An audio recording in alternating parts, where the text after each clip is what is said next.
to another episode of Conversations, the show where we talk about the things that maybe it would be more helpful if businesses talked about in terms of how people experience the business. And today we're talking about something that I'm a fan of, which is brands.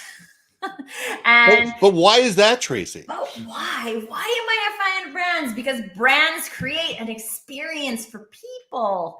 And we're going to talk a little bit more about that today. We're going to talk about brand stories today. We're going to talk about a whole bunch of brand stuff today. So if you are here joining us live, please tell us that you're here. Let us know in the comments what's going on, mostly what's going on in terms of your experience or your questions or anything in that arena about branding. So if you're an entrepreneur, you might have questions about branding. If you're a larger organization, you might have questions. Maybe you're an HR representative. Maybe you're a marketing peep. Maybe you're a sales peep. Branding touches every piece of the organization. Mm-hmm. And so we are here to talk about brands and the brand story and how it touches all of those things. So we want to hear your experience, your questions, and get those into the conversation because it makes a more robust conversation for everyone.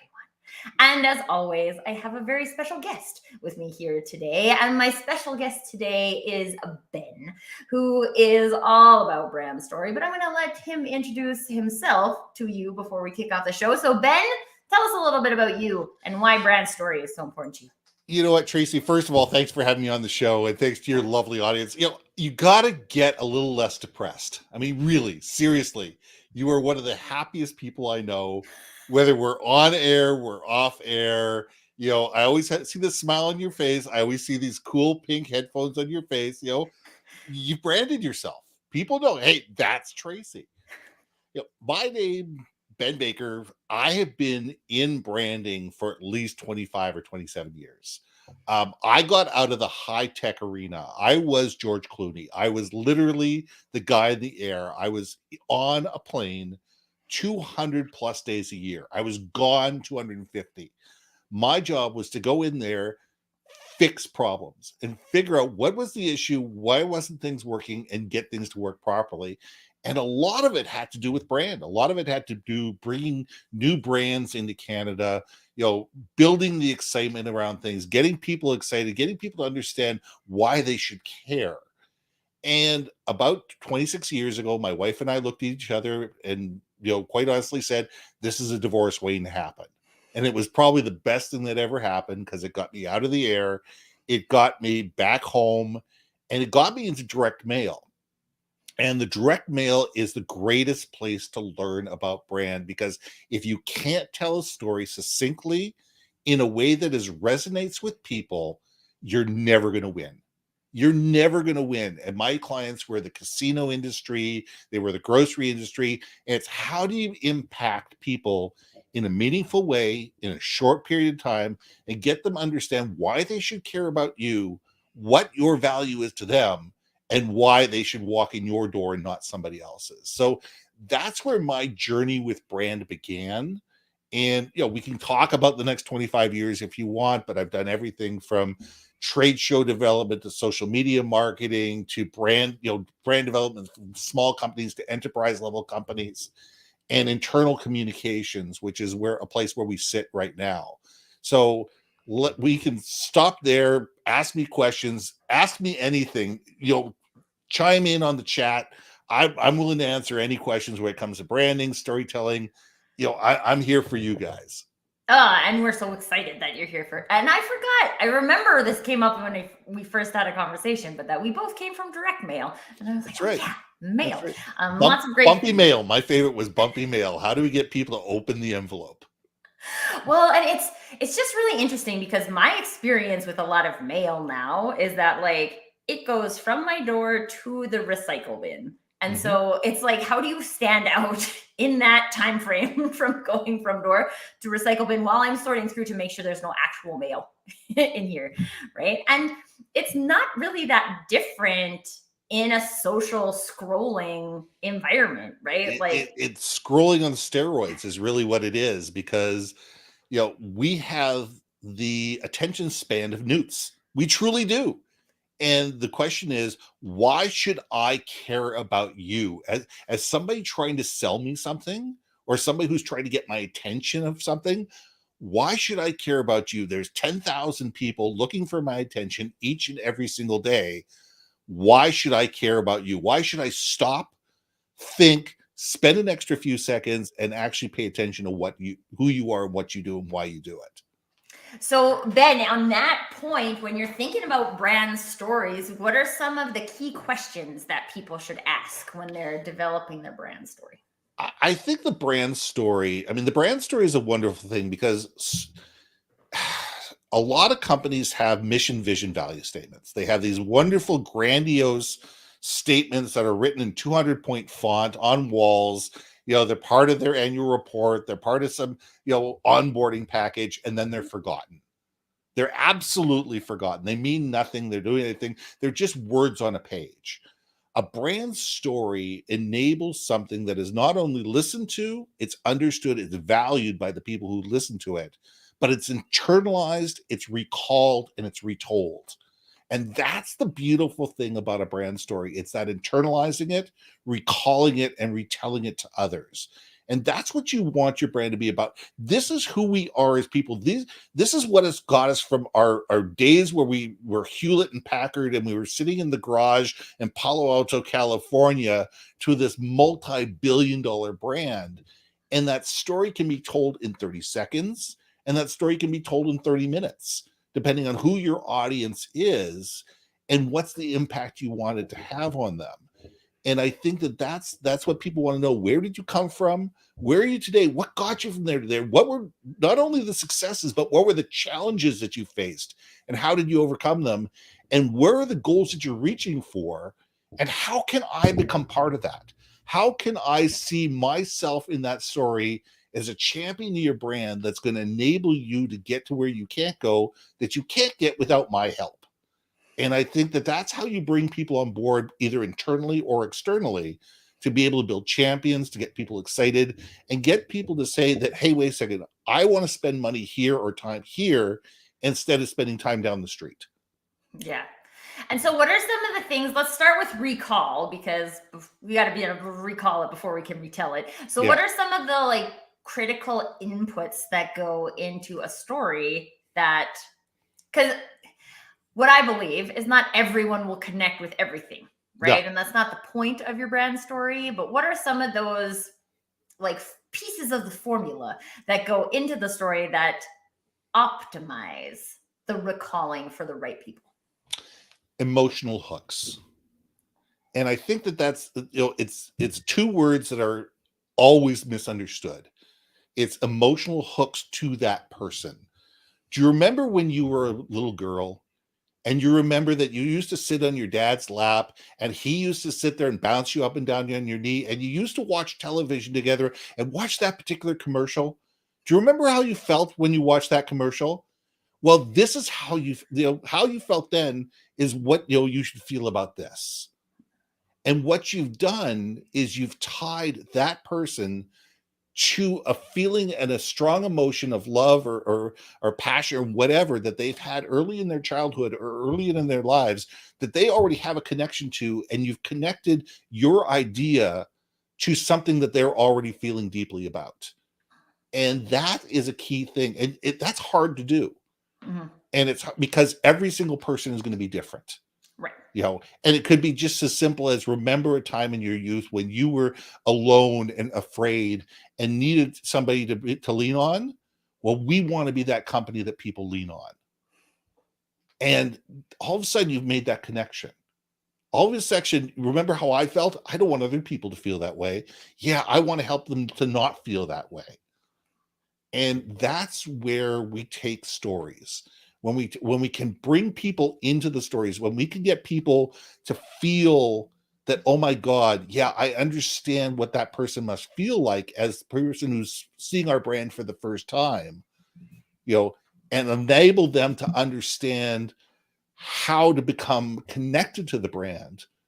I'm going to do that because it's about them. It's not about me anymore. It's about me sharing that experience that I've already had with somebody else. I think let's talk about this, because I have this, there's true intention Mhm. And then there's like hard strategy, Mhm. right? And so, where can this break? This telling of the brand story with emotional hooks. Where can this break in if we're not coming from a place of like real values, real It's intentions? it's gotta be authentic. If it's not authentic, it's not gonna work. I mean, it's really that simple. You can play people's heartstrings to the end of your, existence. But if it's not authentic, if it's not coming from a place of reality, of a heartfelt places, this is who we are as a brand. This is what we believe. We believe that everybody should strive for excellence. We are Nike. We're not a sneaker company. We're not a clothing company. We are a company that believes in striving for excellence. And therefore, our story talks about the excellence of others, whether it be Serena Williams, whether it be the fat guy running down the street towards the camera, whether it be anywhere and anyone that it is, their stories and their commercials are all about achieving individual excellence, and therefore that's how they build those emotional hooks, because I see part of me in these people that they're celebrating, the individual accomplishment. I don't need to be this absolute five-star athlete to be able to be part of the Nike story. It's everybody achieving the best that they can be. And if you can create that emotional hooks, if you can take a story that is authentic, that is something that you're telling over and over again and living over and over again as a brand, people will believe it. If you're greenwashing, if you're whitewashing, if all you're doing is telling the story to sell product, people will see through it like a veneer, and they're not going to buy into it, and they're not going to recall it, and they're not going to retell it, because they're sitting there going, people are just doing this to try to sell product. They don't believe it. And that's where the difference is. Yeah. And I think this is one of the places where people find it so hard to quote unquote market. It's because they're trying to create this story that is somehow separate from them, or Mhm. like optimized for the viewer instead of coming from a place of authenticity. Because one of the things that I say quite often is that like the fastest route to your people is to be yourself. Yes. Okay. You can find other people if you want to by being someone else, but what's the value in that?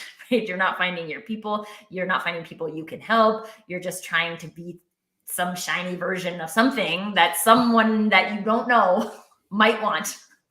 And it's like it's very externally driven instead of being very internally driven. Well, Seth Godin uses the phrase, people like us do things like this. And it's about finding your tribe, realizing that everybody with a heartbeat and a Visa card is not your client. Not everybody with a heartbeat and a Visa card is going to like you or love you. Here's reality. There's 8 billion people in the world. For the average business that's under $1 million, if 1/10,000th of 1% of those people loved you, that's 8,000 raving fans. Could you truly handle 8,000 raving fans in your business? Could you support them? Could you embrace them? Could you take care of 8,000 people? I couldn't. I truly couldn't. I Um, couldn't. if I had 8,000 people that were constantly calling Ben, Ben, Ben, and tugging on my shirt and tapping me on the shoulder and say, I have this new project. I need you to help me take care of this for me. I'd have to shut my doors because there's just not enough of me to go around. Mhm. So we need to understand that 99.999% of people are not for our brand, and we have to embrace that. And we need to look for the people that are sitting there going, I raise my hand. I'm self-selected. I believe in you. I believe in the same things that you believe. I need what you have to offer, and I can afford what you have to offer. And that's a big thing. There's lots of people out there that really would love to deal with Ben Baker and Your Brand Marketing who can't afford us. We're not for everybody. We're not designed for small businesses. We're designed for companies that are 200 people plus. And we work with mostly large to enterprise level companies. So when you deal with that, you have to realize that there are people out there that may love you may absolutely appreciate what you have to offer, may want to deal with you, but they can't afford, to be a customer of yours, and you have to be okay with that. Or you have to sit there and say, we're going to create a different platform, a different program that deals with this particular group, because there's enough of them that it makes it worth our while. Right. So we as brands need to understand not only who we are, but who we're not. And it's almost important for understand who we're not and what we don't do, as understanding who we are and what we do. I think that's a place where I've seen a lot of brand stories start to get convoluted, is when people are just like, oh, I can do that. Yeah, sure, I can do that, right? Yeah, I'll figure that out. Yeah. Well, and I worked for a software company at one point, and I actually believed that pretty much these developers can do anything, right? There wasn't really anything that came up they couldn't do. It was a matter of time and all of those things. And so I was just like, oh, it's not about if you have a team, and if you have a good team, there's probably infinite things you can do, but what are you here to do? What are you here to do? I'd actually like to get your thoughts on this, Ben. It's a little bit off topic, but not really. Before I do that, I will say hi, Dan, because Dan's saying hi. Good to Hey, see you Dan. in the chat. So a post I saw on LinkedIn the other day was that if you have more than 3 priorities as a company, you have too many. That's no longer priorities. I am a fan of what they share in the book, The One Thing, which is if you have more than 1 priority, you have too many, because then you have conflicting priorities, and which one wins, right? At the point, if something's in conflict, then what wins? And that's the point of a priority, is that's the number one thing that you're here to do. So from a brand story perspective, how important is it to have that one thing that you're about as a company? I think that companies need to come to grips with who they are and what they do and why they do it. Some companies have a suite of products that they do, but these 12 things are all about doing X. Right. For me, it's all about achieving more effective internal communications.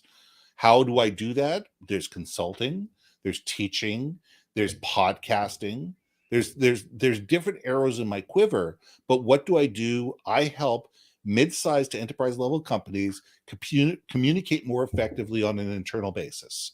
Okay, that's what I do, and that's my priority as a company. How I do that, there's arrows in the quiver, and which arrow do I pull out depends on who I'm dealing with and what they need. And it may not be me that's pulling back the bow. I will sit there and say, you know what? You need a new website built. I don't build websites. I don't want to build websites. Let me introduce you to 3 different firms that do great websites. Let's talk to them. Let's find out which one best fits your particular needs. And then either I can let you guys work together, or if you need me to intercede and be part of the project, fine, I'll do that as part of a larger process. But it's a matter of understanding, I don't want to build websites. I don't want to be your social media person. I don't want to do your direct mail anymore. But I will sit there and say, you really should have direct mail as part of your strategy. You really do need a new website. You really do need somebody who's handling social media. Let's build that into the strategy. How do we make sure that incorporates both your internal and your external needs? And let me introduce you to the people that will actually take care of you for that. And that's my thought process. I think that we all need to understand what's our wheelhouse, and where are the people that we have really good friends that we can sit there and say, you know what, you do that really well. Let me introduce you, instead of trying to do everything ourselves. And it's just, to me, it's the difference. Like you were saying, I don't want to do this. I don't want to do this. I don't want to. There's things I don't want to do, right? One of the things that I don't want to do for clients anymore is write copy. I can I? Yeah. Do I want to? No. And so does that mean that if the right client who I got really excited about asked me to write copy if I would, maybe I would, but it's not the thing I'm about, right? I'm not going to go out there and be like, I'm about writing the best copy for all your amazing product, right? Like, because I'm not about that. And you're not going to have that on your website either. It says, yes, I'm a copywriter, or on my Right. LinkedIn profile, I'm a copywriter, because you don't want to be known as a copywriter. No. And the important distinction I'm pointing out here is that there's lots of things we all can do. Mhm. Once you're a business and you have team members, there's even more things you can do, because every individual person can do things. But that doesn't mean that those people want to do things, and or that it's even valuable for your business for them to do things that they don't want, that you don't want to do as a business. And it's really easy. Like, I found this when I created my community. It's almost 2 years old now, but when I created it, there, like, all these people were joining, right? And then you're like, okay, there's the people dictate the culture to some degree. And then people are Sure. like, oh, I'd really love to have like focus bubbles, right? Where we could have like just do like focused work. And I'm like, yeah, that's easy, like easy to do, right? Blah, blah, blah. And then I got to the point where I'm like, well, this community though is actually about like interacting and practicing your digital conversation skills. It's not about, like, in a focus bubble, you don't even talk, right? So No. could I do that? Yeah, I could. But does it make sense with the purpose of the business? No, it doesn't. Here is somebody I know who runs a great focus bubble. Away you go. That's where you can find that. And because if we you can get really easily distracted by things that are not part of your core story. It is so easy to have squirrel syndrome. It is, we all have it. We're all sitting there going, and all of a sudden we're looking online and we go down the rabbit hole. Oh, wait a second, there's a YouTube video on this. Oh, wait a second, I Google search on this. Oh, ChatGPT. Oh, wait a second, what if I do this? And there are so many rabbit holes to go down on a daily basis that we really need to have a sign on top of our monitor that says, this is my purpose, this is my mission, this is my goal, whatever it is, and have it written at either in big block letters above your monitor, or as a screensaver, or whatever it is, to remind you, no, this is what I'm on this earth to do, or this is what I'm focusing on between 8 o'clock in the morning and 5 o'clock at night, or whatever it is, to be able to say, this is my jam, this is my purpose, this is what I do. And yeah, okay, you're going to pay me $80,000 to do that. I could figure it out, but I'm going to tick off about 5 of my clients, because I'm going to get everything else is going to be waylaid while I'm trying to get this project underway. When I was 21 years old and trying to figure out who I was and what I did and how I did it, and I needed money to pay the rent. Yeah, we take on projects we shouldn't. Yes, we do. We all have. And we learn from that. And we learn from that. But as we mature, and as our businesses mature, and as we understand, we become far more valuable when we can say, I'm sorry, that's not what we do. Let me refer you to somebody who does. Mm-hmm. And if you've got a project that does this, we charge $125,000 and we need a $30,000 down payment. Oh, okay. Yep. Can I give that money to you next week? Yep. No problem. Here's my bank transfer numbers. And all of a sudden we become there's a guy by the name of, Kurt Anderson, that tells a story called The Right Knee Guy. And the right knee guy is this plastic surgeon that all he does is right knees. That's it. He won't do your elbow. He won't do your ankle. He won't do your left knee. His business is your right knee. And he's become I would have been out of luck with my such ACL, a specialized person. I did the left knee. He's such a specialized person that he is the guy to go to if this is your problem.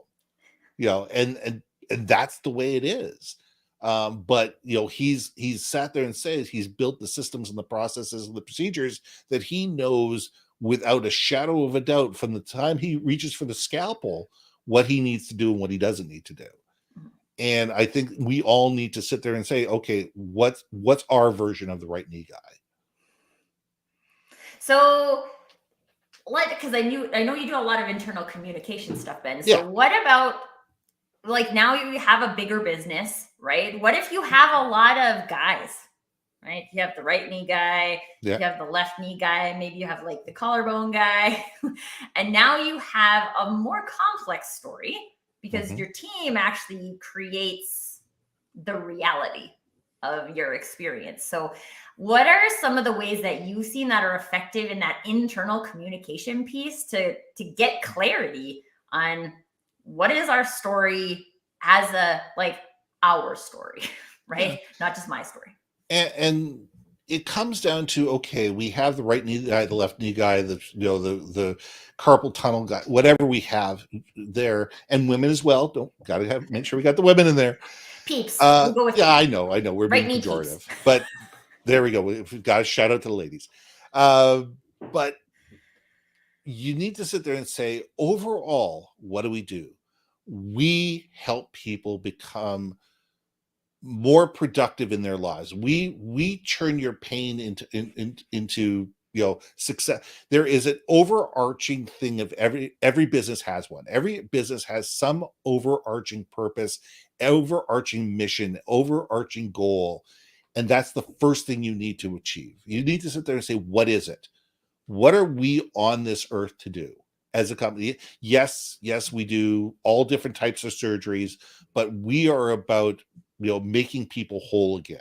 We are about lifting people up, giving them the opportunity to live their lives in a more meaningful way, whatever it is. But we need to sit there and say, this is our purpose, this is our raison d'etre, this is our vision. And then you sit there and say, okay, that becomes part of the daily scrum. That becomes part of the onboarding. That becomes part of the meetings. That becomes part of the annual retreats. That becomes part of everything and every decision that is made, to sit there and say, okay, we're buying this piece of equipment. Will this piece of equipment that we're buying, or this new system, enable us to do what our mission is telling us that we need to do? No. Why are we buying it? Like, why do we need this? Like, we're going to this conference. Well, why are we going to this conference? Will this conference enable us to be able to do this? And you know what? If you can justify it and you can make it work with your thing, have at it. But if you're going to a conference just because it's in Vegas and it's 3 weeks, 3 days away from the wife and kids, or the husband and kids, you have to sit there and scratch your head and going, yeah, is that really moving our business forward? And is that telling the story that we want to be telling internally? Or are we sitting there going, we're going to Vegas because we're going to this conference that's all about a new procedure on right knee reconstruction, and we're bringing our right knee people to this conference? And I think that, and we'll spend whatever money it takes, because we want to be known as not only going to the conference, but telling everybody that we went to this conference and what we learned from going to this conference. And by going to this conference, what it now enables us to do as an organization that we weren't able to do before. And that's the brand story. Mm-hmm. That's the story of sitting there going, not only what we're doing, but why we're doing it, and what that enables us to do going forward that we can't do today, because we're constantly striving and achieving. Mm-hmm. Okay, so this is like, a lot of this is screaming like sales and marketing to me. And I also know that like sales and marketing, perhaps there's a lot of spend that doesn't directly contribute to the bottom line. Shall I put it that way? So what are the, like, you have a long background in marketing as well, Ben. So what are some of the things that you've seen that might be warning signs for people that maybe my brand story is not clear or is not coming across? I think you can't live in an echo chamber. And there's too many organizations where the very top, or the marketing department, or some chief officer of whatever, employee experience officer, comes up with an idea, and they propagate something, and it lays flat and lays an egg. And I think you have to have listening posts. Is it resonating with the people on the street? Is it resonating with people that are actually doing the job? Are we listening to those people for feedback? Are we listening to them to sit there and say, what are their hopes, wants, dreams, fears, needs, and desires?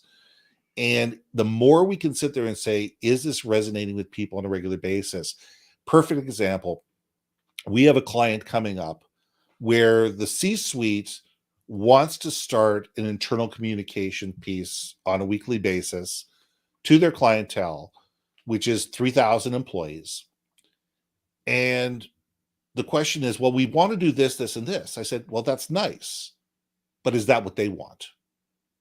And we're going to go out and sample 5% of the population in small focus groups, bring in a graphic recorder, and have conversations with 20 to 30 people at a time, asking them, what do they think of the brand? What do they think the priorities are? What's important to them? How do they learn? What are the things, what do they want to hear from whom on how regular basis? What's the mediums that most they most respond to? And by doing that, all of a sudden we're going to sit there and say, okay, either the C-suite was bang on, or they're completely off, or somewhere in the middle. But by doing that and creating those listening posts, we're going to create something from the get-go that's going to have a far better chance of being effective. But you also have to have ongoing check-ins to make sure, is it resonating? Is it working? Is it getting the engagement that you were looking for? So it's not a one and done. It can never be one and done. It's constantly going back and going, but what if I'm wrong? There's something called red team thinking that a big proponent of it is by a guy by the name of Bryce Hoffman and Marcus Dimbleby. And they talk about red team thinking. And it came out in 9/11, the day after 9/11, that says we had all this information, but we never acted on any of it because we assumed this, this, and this. Well, organizations need to have somebody who's in the organization saying, what if we're misinterpreting the information? What if we're not reading this right? What if the market is actually telling us something different based on the analytics that we're creating than the way that we're assuming it? And if we're willing to ask those questions and not be afraid of the answers, we're going to have a far better chance of being right in the long term. And is that something you would say, Ben, that people do need to look at on an ongoing basis? It's not just Absolutely. like I create my brand story and then my brand story is the same for the entire longevity of my company, but that we have to go back at that. And I mean, people evolve, right? So in theory, the story would then also need to evolve. Well, your brand evolves. Are you the same company? I started my company 15 years ago. Am I the same company I was 15 years ago? Absolutely not. Did it take a dramatic shift in 2020? Absolutely it did. Did it take a huge shift in 2012? Yeah, it took a big shift in 2012 or 2013. So you can point to places along your history line where your brand has changed. And now your brand story has to reflect those changes, because we didn't go from 3 people to 10,000 people in one shot without trials and tribulations along the way, without lessons learned along the way, without successes and failures along the way. And we need to celebrate it all.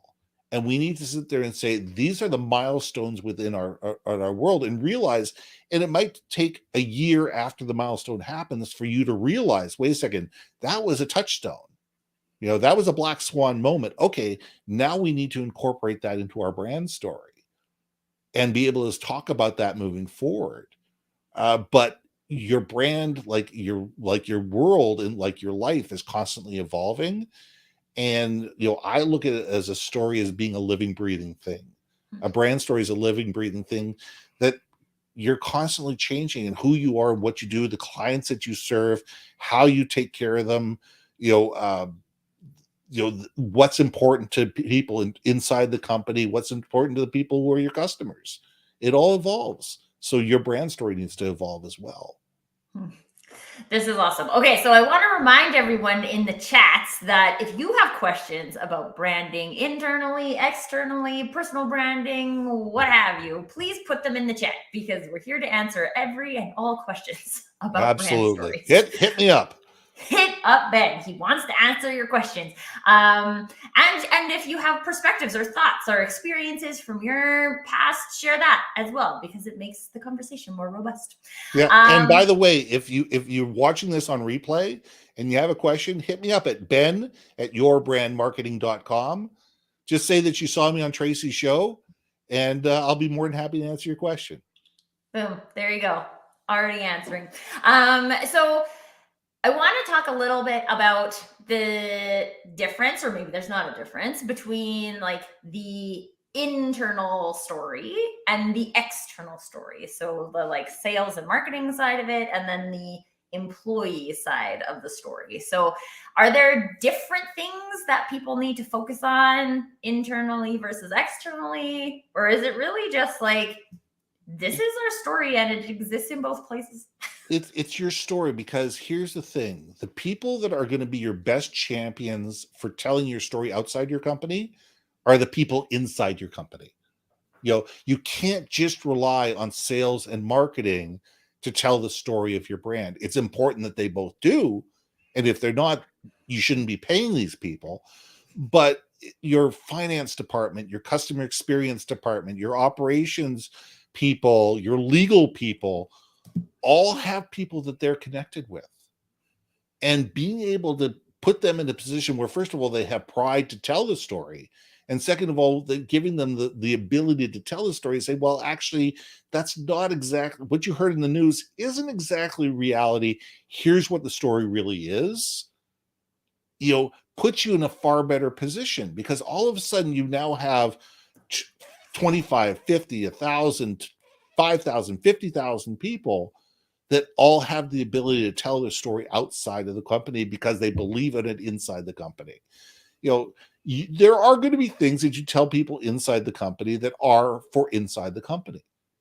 Say, listen, you're getting a hush hush insider's view. By the way, we're not letting this out the door for 6 months. In 6 months from now, we'll give you the green light and you guys could, tell everybody about it. This is what's coming up. This is what you need to be aware of. This is where we're going, but we're not ready to share this out quite yet.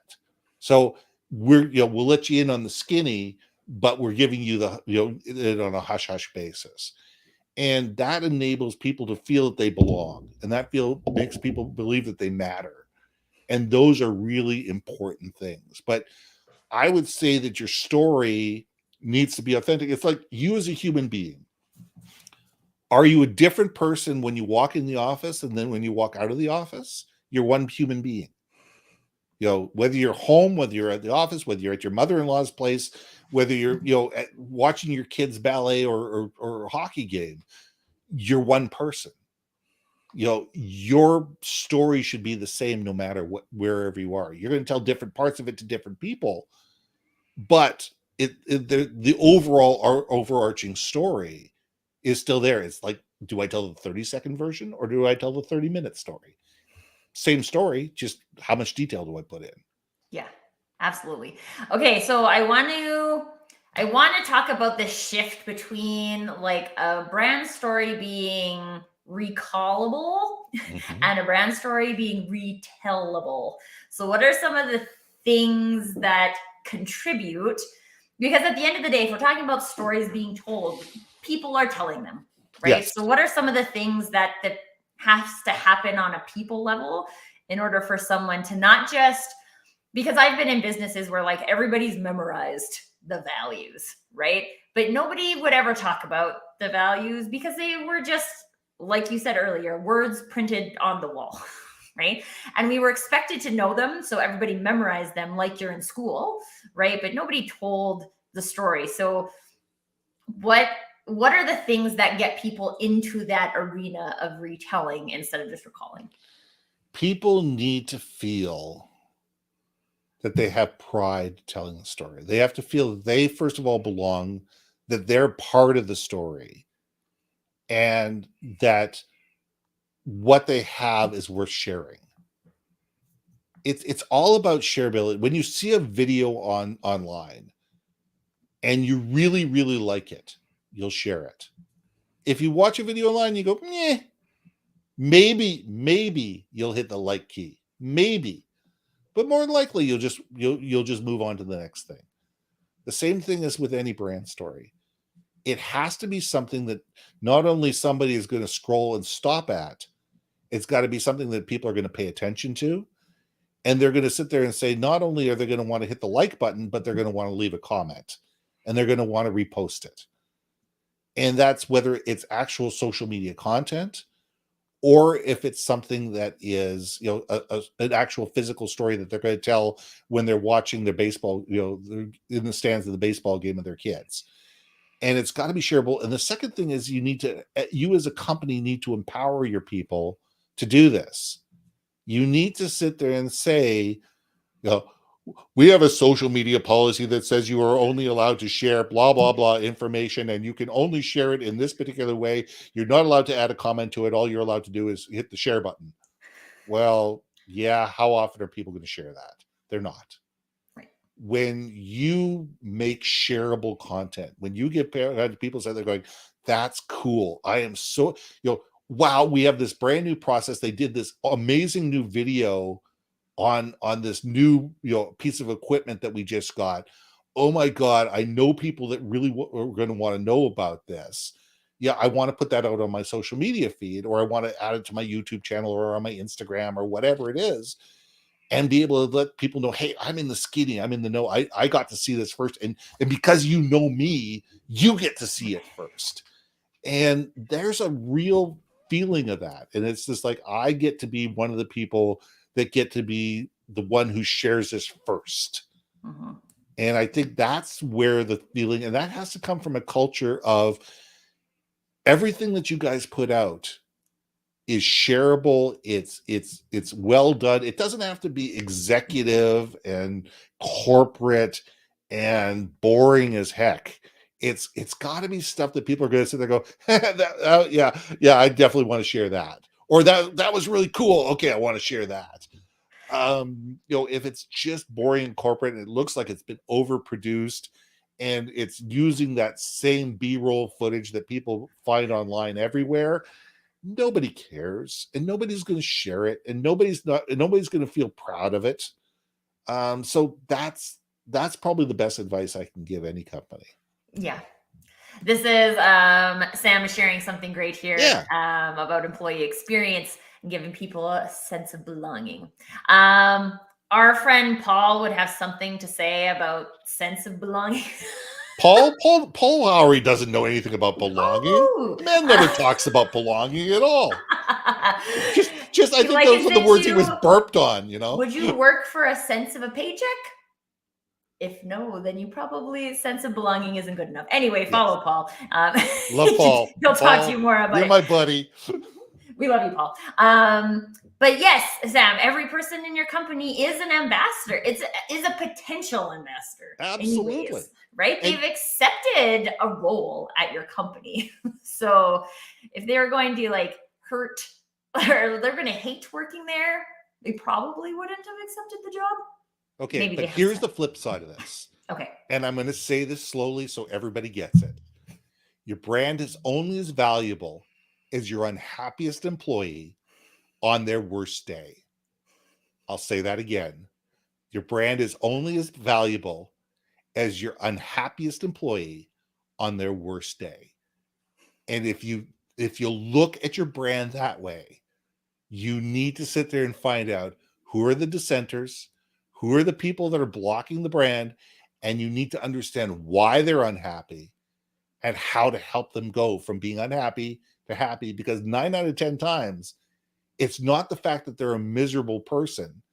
It's the fact that there's something going on in the company that's probably making them miserable. And it could be people, it could be process, it could be leadership, it could be lack of communication.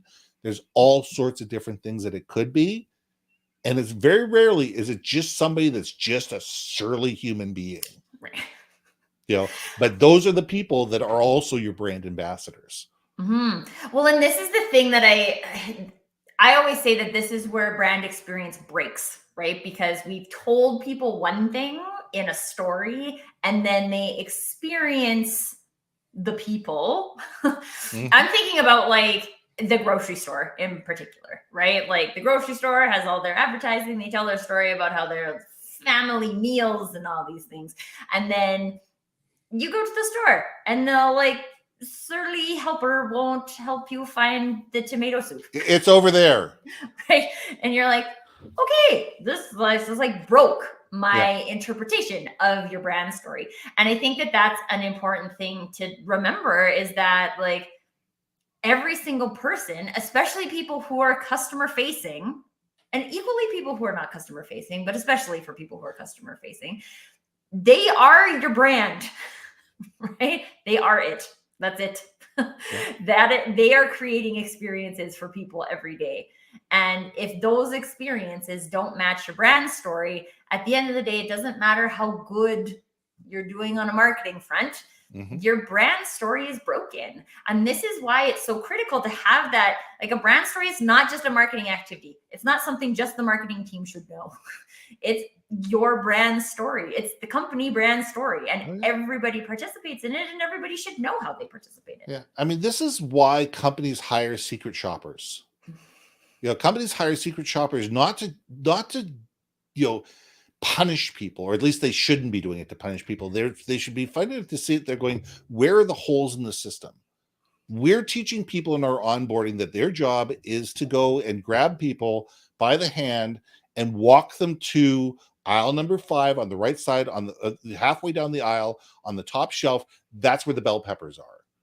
Okay, great. And be able to have that level of customer experience and be able to talk about the bell peppers if someone has a difference between this brand and this brand. If that experience that you're expecting from head office is not being propagated across your brand, it's not that one individual's problem. It's probably the fact that there's a breakdown in training, there's a breakdown in leadership, there's a breakdown in communication. And you need to look at this from a global point of view and say, okay, if it's breaking down here, where else is it breaking down? And how is that affecting how our customers think about us and our brand? And yes, it's a lot of money. Absolutely. It's a ton of money, in retraining, in, building new systems, new processes. But the thing is, what is it costing you when people walk out the door and never come back? And never come back. Tell their friends to not go there either. Exactly, which I do all the time. On a like employee level, right? Yeah. Is that like, I talk to a lot of people who are like, I would never like recommend my past company for somebody to go work there because like it was terrible. And that's not the path to getting the best candidates. Let's put it that way. Yeah, I mean, how many people in HR actually go and read the Glassdoor reports? Probably not enough. Sit there and actually scroll the internet and find out, what do people Google when you Google your company, what comes up? Simple. Just run have a Google search so it comes up on a weekly basis. Anything and everything that has your company name on it, all of a sudden pops up, and all of a sudden you're getting the social media, you're getting the news reports, you're getting this, and you're hearing what people are saying, good, bad, and ugly about you. And don't take offense to it. Say thank you and figure out how to fix it. All right. We could talk for a long time, but I wanted to have just one more thing, because Sam was sharing that people are your weakest link. I would argue that they're also, and they're also your strongest link. Absolutely. And so when it comes to brand story, what are some critical things that need to be part of the conversation from a people front? So if we're going to take our people from being the weakest link to the strongest link, what do we need to know? What do we need to talk about? They need to know that they matter. Really simple. People need to know that they matter, that what they do helps the company become better. And the company is never going to be as good without them, both from a team point of view and also from an individual point of view. And that takes leadership, and that takes communication, and enabling people to feel not only that they matter, that they belong. Shout out to Powell Howery. And also that give them the ability to say, you're empowered to do amazing things. As long as you're doing things that are within the scope of what we feel is right or wrong within the company, and we've laid this out, have at it. The greatest story out there, and I don't know if this is folklore or if this is real, and if it's real, God bless them. Years ago, and I've told this story on stage for at least a decade now.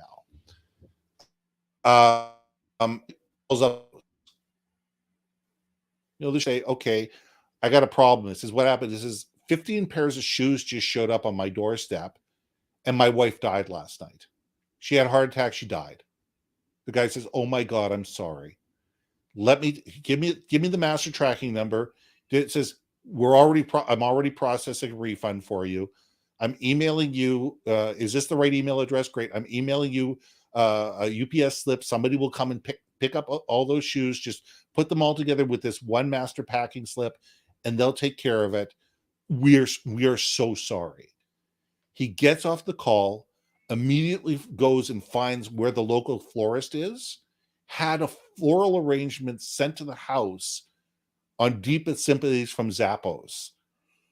And it was sent to this guy's house. He never asked permission to return the product. He never asked permission to get the flowers. He knew what Zappos brand was about. He knew what their mission was, what their goals, what their vision was. And he acted within those to his own extent. And, so he spent $100 on flowers, and he spent whatever it took to get the shoes back. It was irrelevant. He did what was right. And that is understanding what the brand story is. When your people understand your brand story, they will do what's right for your customers and what's right for your brand, and be able to help you build your brand in ways that you never even thought of. Mm-hmm. And like I said, I've told that story for 10 years on stages and podcasts like this. I'm sure 1,000 other people have retold that story. So what has that done to the Zappos brand? For the cost of a UPS delivery, and also maybe $50 or $100 in flowers. Mm-hmm. It's cheap. Yeah.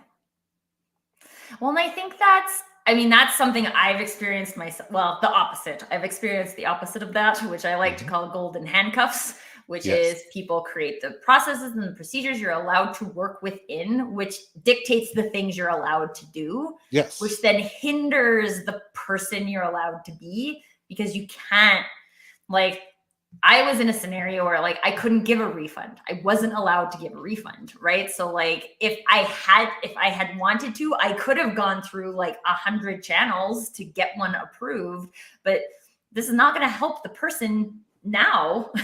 Right? Literally what's going to help them more right now is just to be angry at the brand and for them to say they're never going to shop here again. And that is annoying to me because I can't do anything about it, right? The business has made it so I can't create the brand experience that I would create. Yep. And this is why this brand story is so important, right? Is because it's the crux. It's the central foundation of your business, so that the people who work there know how to show up and know how to live at work and the things that they would do. What if we're all about making sure the customer is happy, then I need to be empowered to make sure that the customer is happy. I need to be trained in ways that allow me to make sure that I can make the customer happy. Yep. And those things are an investment from the business perspective. But then you have to decide. This kind of, for me, comes back to the priorities, right? Yep. At the end of the day, is your brand story and how your brand is perceived in the market your number one priority? Do you want to be known for this, or do you not care? Yeah. Think about it as a three-legged stool. If your employees know that these are the three things that are the priorities of the company, as long as those three things are in check, sit on the stool and you're in your pocket, do what you need to do. If all of a sudden that stool is wobbly or one of the legs breaks, you sit there and say, okay, I'm outside of the area where I have authority and I'm empowered based on what the brand story, what it is, but I can go back to my leader and say, listen, based on what our brand story is, based on what we do, this is where the situation is. Here's two ideas of the way that I think we can fix it. Which one can we do for the customer? And that enables you not only to feel empowered, but also to sit there and say, here's some different solutions. And it gives your leader the ability to sit there and say, yeah, that makes sense based on what our brand story is, instead of them having to constantly make decisions about stuff that you probably knew the answer to how to do in the first place. Mm-hmm. So it's a matter of, not only does it create a short code and an internal speak, but it also allows for decision making to be done a lot quicker in ways where, yeah, it's going to cost you a little bit money, but the money that it costs you is learning money, and it's training budget, and it also enables you to be better and have your brand perceived as being more elevated in the long term, which is going to make you 10x to 50x more than what it cost you, in that one particular case. Right. Oh, awesome. Okay. Sam, just so you know, I did see your question about costing the company when personal bad branding happens. I'm going to encourage you to follow up with Ben directly, just because Absolutely. we're out of time for today. So connect with Ben. He's tagged in this post. Hey, we could do a whole episode on that. You and I we could do a whole episode just on that. We actually could, and maybe we will. So just stay tuned. But ask Ben your question, You bet, Sam, before then, so you get an answer for yourself. Ben, before we wrap up today, where is the best place for people to find you if they want to find out more information about brand stories? You know what? The best way to find me is at yourbrandmarketing.com. That's the best way to. You can get me at social media. My phone number is there. You can book a meeting. Everything is sitting all in one place. My ebooks, go there, and that's the repository that'll drop you anywhere you need to be. Awesome. Yourbrandmarketing.com. Go there, connect with Ben on LinkedIn. And as always, my friends, if this is a conversation that you enjoy being in, please stay in the conversation. Connect with me, connect with Ben, connect with other people in the chat, connect with the people who are talking about brand stories and questioning brand stories and being curious and learning new things, because that's how we can learn and grow and evolve, because after all, that's what people do. All right. Thank you, Ben, so much for sharing your expertise with us today. Thank you, Sam, for lighting up the chat with all of your amazing questions, and for everybody else for joining us today. And thank you for everybody watching the replay too. We appreciate you. And if you have questions, as Ben said, contact him, pop them in the chat and tag one of us. We'll find them and we'll get them answered for you. With that, everyone, thanks so much for your time today. And until next time, permission to do you.